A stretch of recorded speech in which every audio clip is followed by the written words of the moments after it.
Welcome to The COVID Effect, a podcast mini-series brought to you by The Razor's Edge. In this series, we talk to music industry insiders delving into the effects the COVID pandemic has brought upon each guest's field within the industry. Earlier in the series, we talked to a major label to see what impact the pandemic had had on them. In today's episode, the Bearded Monkey talks to Andrew from independent label APF Records. They discuss how the label has adapted over the past year and how difficult it has been for them, their bands and their fans. Over to the Bearded Monkey and Andrew in the Razor's Edge virtual studio.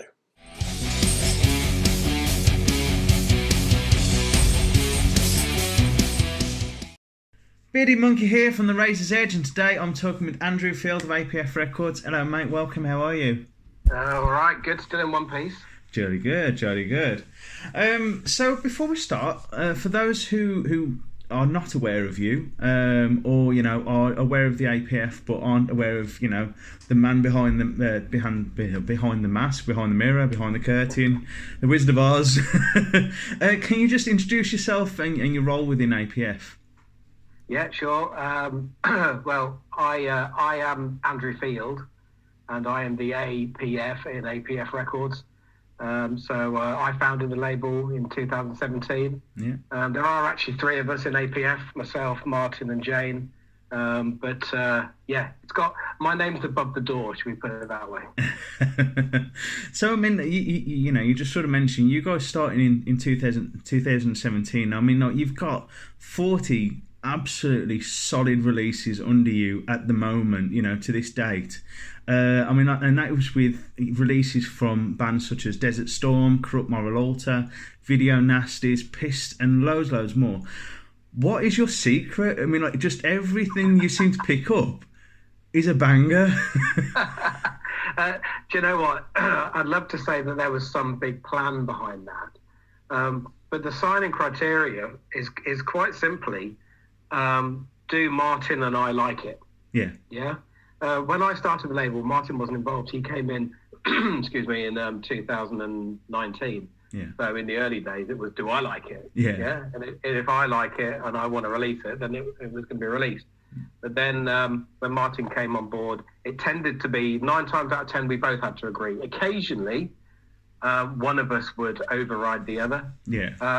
But basically, it's down to that. Our music taste. If we like it, we then hope that everyone else will like it. Yeah. And touch wood, so far so good. Yeah, man, definitely. So kind of, how did it all begin? When did you decide? You know what, I want to start a record label? Well, the first time that I wanted to start a record label, seriously, was when I was a kid. Yeah. When I was growing up, I was obsessed with liner notes. Yeah. So I was the guy that would buy a record and go through, which record label had released it, who produced it, who the engineer was, Yeah. So I was always fascinated by record labels, and I would then collect releases because they were on record labels. Yeah. So, back in the 70s and 80s, Jet Records, anything they released, I would buy. Yeah. Then when I left university, I picked up a work experience job at EMI Records. Yeah. Wasn't there for very long, but that gave me a taste of it.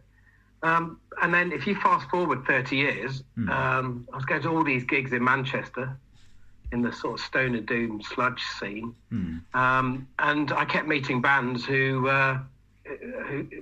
weren't signed to a record label. And the most common reason was because there weren't any around who really serviced that audience. Yeah. You've got these big sludge doom stoner labels like Relapse or Napalm or as was Holy Raw, although they're not around anymore, obviously. Yeah. But you had to be at a certain level to get their attention. Yeah. And for a band that really was just a sort of a local band, the only thing they could do was self-release. So I sat there in 2017 and thought, well, look, I've got the time, I've got a bit of money, I've got a tiny bit of experience. Why don't I have a go? Yeah. And then it was just a question of persuading a band to be the first band to trust me to release an album, which was Under in 2017. And that was the start of it, really. Wicked, man. So, I mean, we've kind of had, sort of moved forward several years. And I mean, we've obviously been in the tightest conditions we've ever we've seen in the music industry as of late. I mean, we've had a full year under pandemic conditions. Was there a point where actually you started to go, I don't know whether this is viable, so when did kind of the severity of the pandemic really start to sort of hit on you and APF Records? Well, I think the day that we were locked down for the first time in March last year, I did sit there and think, I wonder what impact this is going to have. But I was already committed to some pretty serious releases. Beggar, Desert Storm in particular, their albums I'd already paid for them. They were being manufactured. So I kind of had to just roll with those. But then I thought, well, we'll just have to see how they do. And that might give me a gauge and a bar for what would happen next. And then what's happened since then really is my sales of records and merchandise have broadly stayed the same as they were last year. But the reason behind that is I would say half of my audience stopped buying albums and merch, and that's typically because they've either very sadly lost their jobs, or they've been furloughed, or they're just unsettled by what's going on in the world at the moment and want to keep their money in the bank. But then the other half of the APF following have bought more. And that's typically been because they've kept their jobs. Maybe they're working at home. They don't have to pay for their commute anymore. They're not going out to the pub. They've got disposable income, and they get to the end of the month, and just by virtue of being stuck at home, they've got this extra cash, and they think, well, I'll tell you what, go and buy some records. Definitely. and so if you take those two sort of separate effects into occasion, we've stayed roughly the same. Okay, that's wicked to hear. How has the digital age affected APF Records? And obviously, you offer a range of, from cassette to CD to vinyl and things like that. How has the way that people buy affected APF Records? Well, we're in an era now where 80% of music is consumed, for want of a better term, through streaming. When I was young, because I don't hide from the fact that I'm no spring chicken anymore, going to be 50 this year. When I was young, people bought a lot more music. There was still home taping, So there are a lot of things I didn't buy because my mates would lend me them on vinyl and I'd record them onto tape. But that starting block now is 80% of music is streamed. And so 20% is physical. And I think my job as a record label with the physical stuff is to make it stuff that people want to buy. So there's got to be that it can't just be great music. It's got to be great music that looks good as well, hence the coloured vinyl. With album art that is, looks sick and people want. Now on the digital side, a label like mine doesn't make money out of streaming. I can tell you that in the 4 years the APF's been going, I have made out of Spotify £4,000 from 40 plus releases. Everything. Now if you're Sony, then you're laughing. Because you've got artists with millions and millions and millions of streams. And so that income provides them with a really nice base, and the physical stuff, the CDs and the LPs and everything, is the icing on the cake. But APF is reliant on physical sales, on people who buy records, CDs, and tapes, and I'm thus forever grateful to people that do actually buy the physical stuff. But I appreciate as well that there are some people that don't want to buy LPs, CDs, tapes. They want to stream their music all day long. And why wouldn't you when Spotify's 10 quid a month? And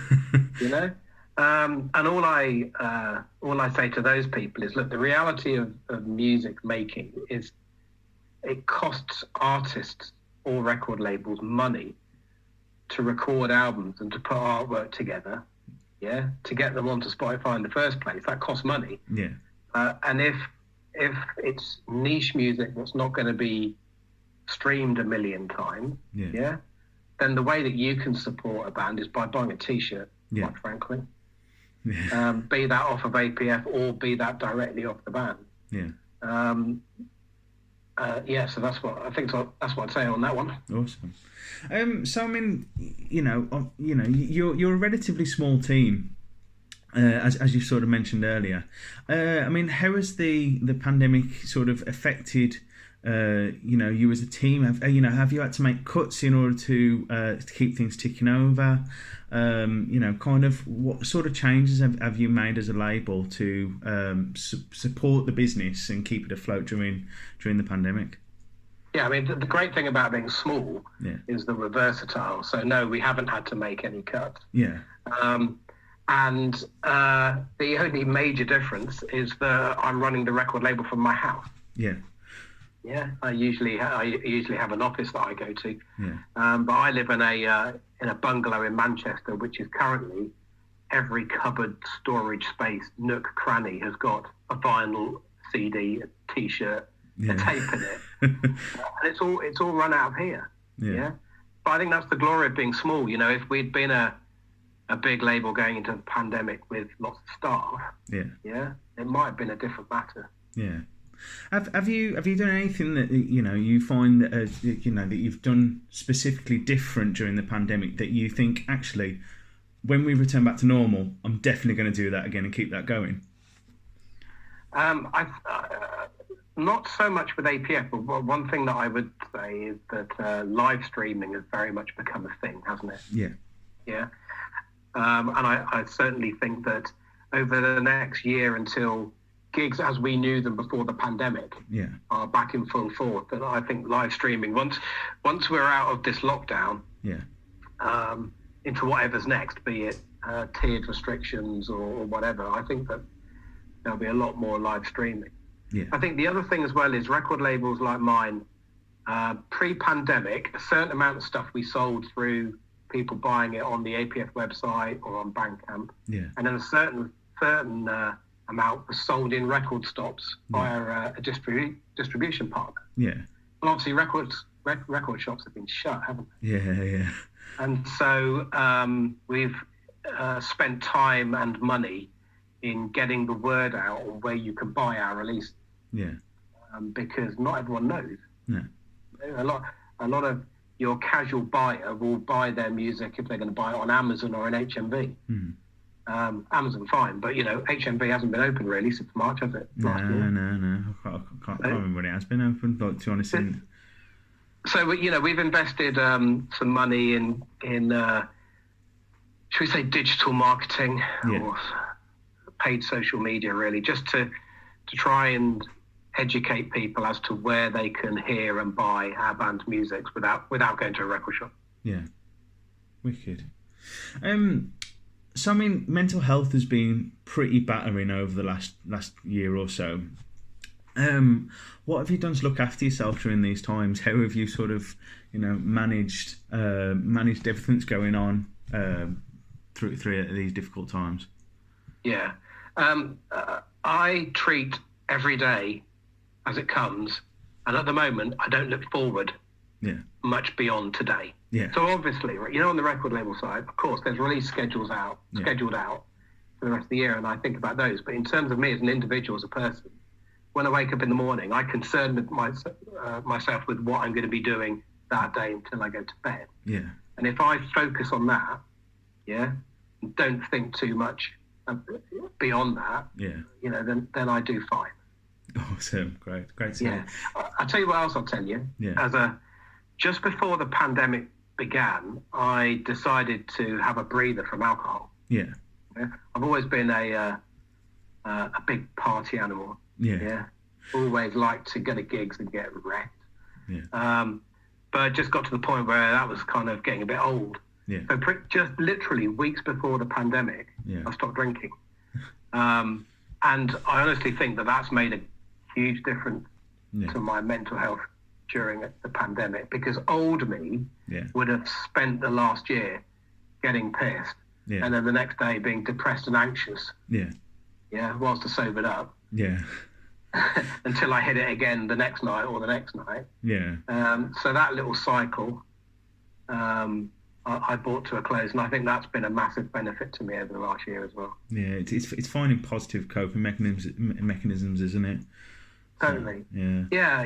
A lot of people that I've spoken to who've been hammering the drink to deal with the pandemic. Yeah. A lot of people I've spoken to said, I'm drinking far too much, but I need to stop because God, it's so down and lethargic, Yeah. And I've not had to worry about that. I've been sober all the way through, and so I've not woken up with these screaming hangovers or raging anxiety. Yeah. And I think that's just helped me focus on the day ahead. Yeah, definitely. And do you kind of push forward your mantra onto your bands and your staff, to keep their mental health going? And how have you supported them? I speak to a lot of my band regularly, stating the obvious. Any band that I'm releasing something for over the last month or over the next few months, I'm talking to them a lot. Yeah. But even with bands who aren't releasing anything just at the present time, I'm in touch with all of them. And with some of them, you do talk about how they're doing. Yeah. Others don't want to talk about it. Some do. Yeah. And I suppose the one good thing with me being nearly 50, and some of the bands pretty much every band on the label being younger than I am, I'm seen as this kind of, a lot of them call me Uncle Dad, this kind of like Uncle Dad figure. And if ever they want to talk, about how they're doing and about that, then I'll talk to them about it. But it's a personal thing, Yeah. Definitely. How do you feel that APF Records are helping fans throughout the crisis? How are we helping fans? Well, I'd like to think that we're giving them a parade of really good music. Yeah. Of course I'm going to say that. I mean, APF is prolific. There's we announced the signing of Wasted Death yesterday, our newest band, but that means we have 40 bands on the label now. Yeah. And we churn out 12 to 15 album and EP releases a year. Yeah. And I like to think that we're giving people a steady stream of good stuff to listen to. Yeah. Tried to be active on social media as well. So we've interviewed some of our bands ourselves. Yeah. And put those interviews up on the APF website. Yeah. We've come up with cool merch, and tried to be engaging. Yeah. Yeah.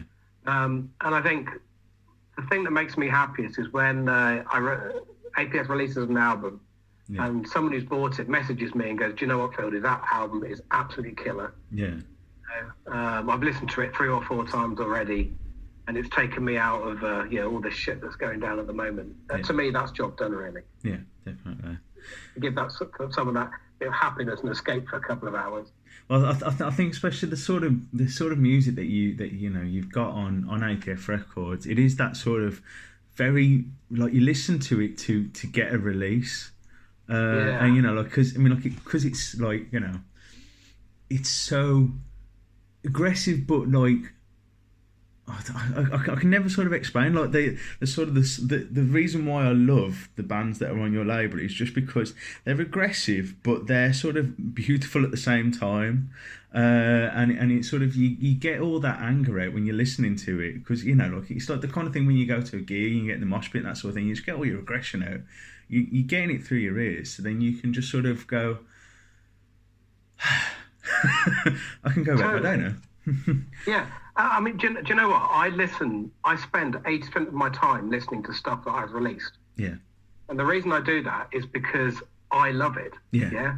As I said before, Martin and I won't release anything unless we are passionate about it. Yeah. So there's nothing I've released that I don't listen to. Yeah. And what I like about what I've released is broadly speaking, there's 2 kinds of music in there. Yeah. There's the aggressive stuff, which at the moment can be really cathartic. Yeah. So, if I'm a bit pissed off or, need a bit of a release, then I can put on Correct My Volontaire, Mastiff, Beggar, something nasty like that. But I've also, conversely, got bands like Indica Blues or the Brothers K, Yeah. who it's clean singing, it's much more stonery rather than sludgy. Yeah. And I can put the Brothers Keg on, for example, and lose myself for 50 minutes in their, Yeah. you know, they're much more melodic, graceful Yeah. kind of metal as well. So yeah, hopefully covering both bases. And of course, if I want something that's just really weird, I can put Under on.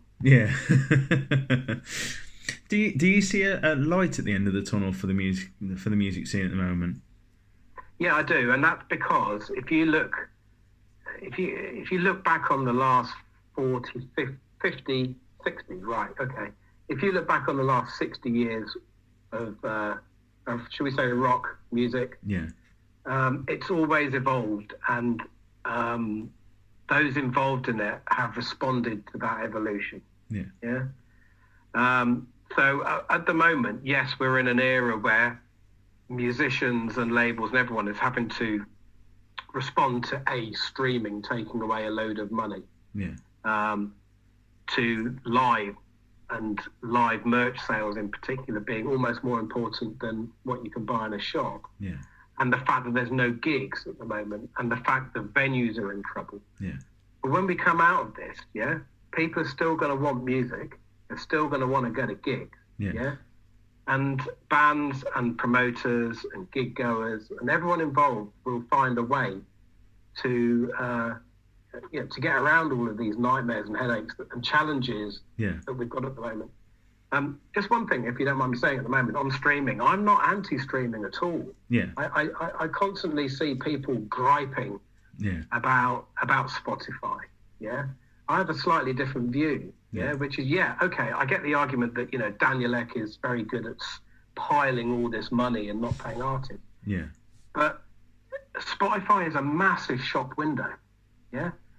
People stumble across APF releases on playlists, or through recommendations, and I see that as a good thing. And our job then, bands and label, is to convert that from that person finding that track on Spotify on a playlist, into going to the show, or perhaps buying a T-shirt if they don't buy music. And it's no different from Netflix. Yeah.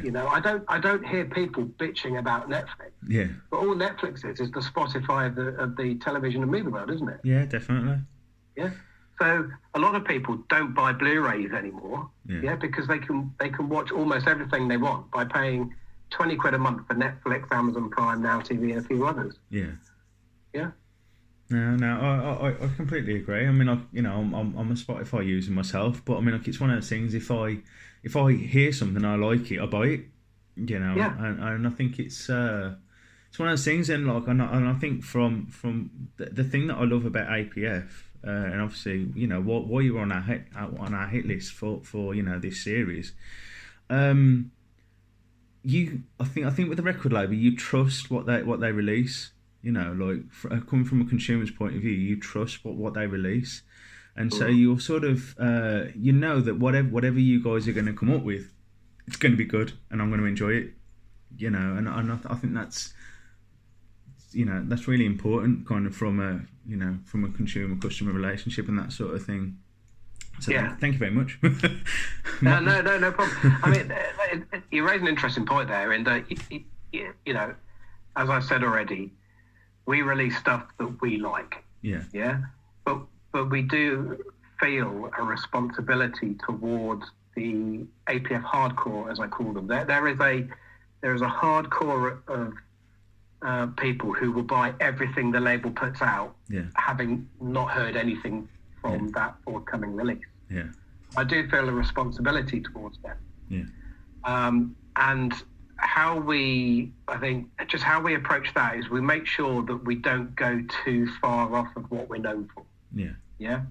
So whilst the core of APF is sludge, stoner, doom, we go outside that with the likes of the Video Nasties or Black and Roll, or Corrupt Moral Alter, who are a bit more grindcore, or Under, who are just unclassifiable. Yeah.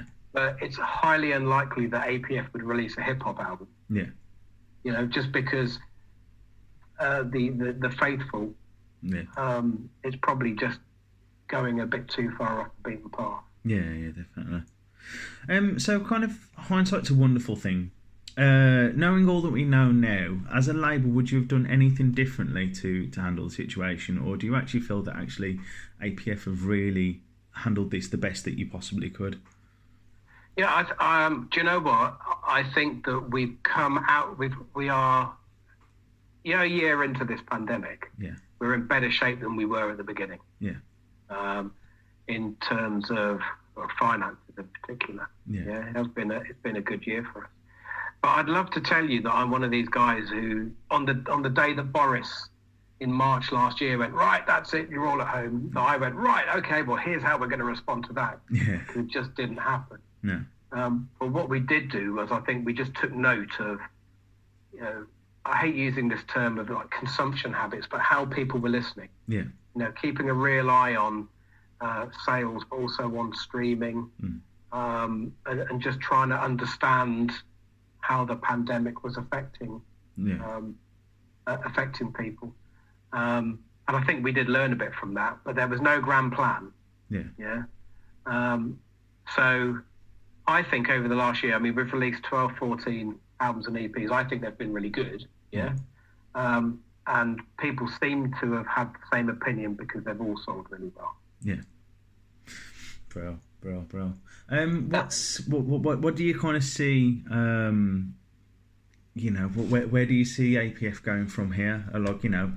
Hopefully once the lockdown's over, how's APF going to grow in the next 5, 10, 15 years? What's your vision?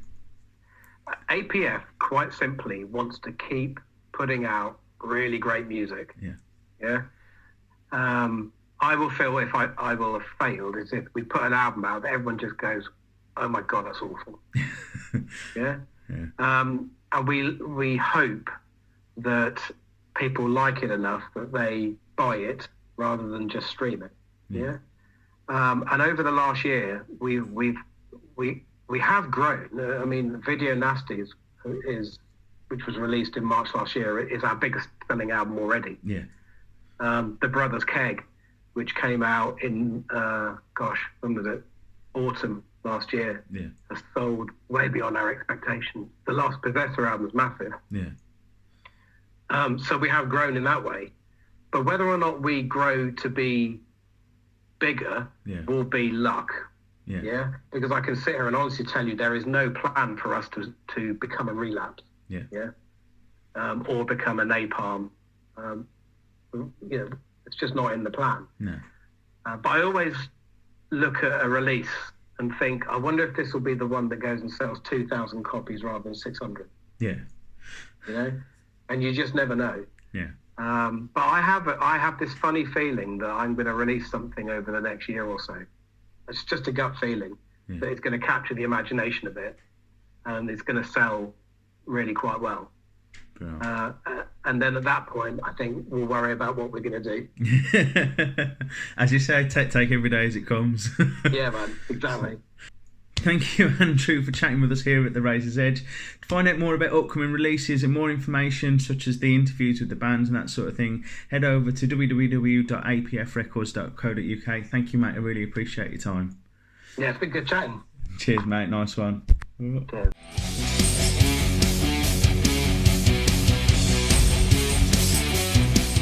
Thanks for listening. Make sure you keep up to date with future episodes by subscribing to our channels. For more information on this podcast, or for all the latest music news, reviews, interviews and more, head over to our website, www.therazorsedge.rocks.